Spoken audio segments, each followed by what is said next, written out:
ये वीडियो आप जो देख रहे हैं ये देखिए कन्याकुमारी का है। यहाँ पे 3 समुद्र का संगम होता है, बे ऑफ बंगाल, अरबी समुद्र और इंडियन ओशन।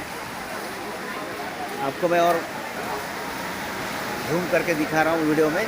देखिए ये विवेकानंद स्मारक, आगे में जो आपको मंदिर जैसा दिख रहा है वो है ध्यान मेडिटेशन सेंटर।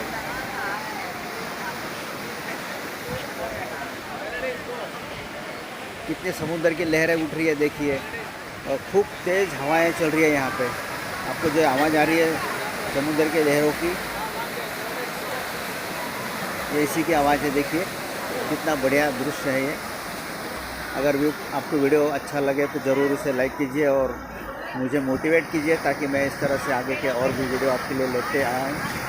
धन्यवाद, आपने वीडियो को देखा, लाइक किया, उसके लिए धन्यवाद।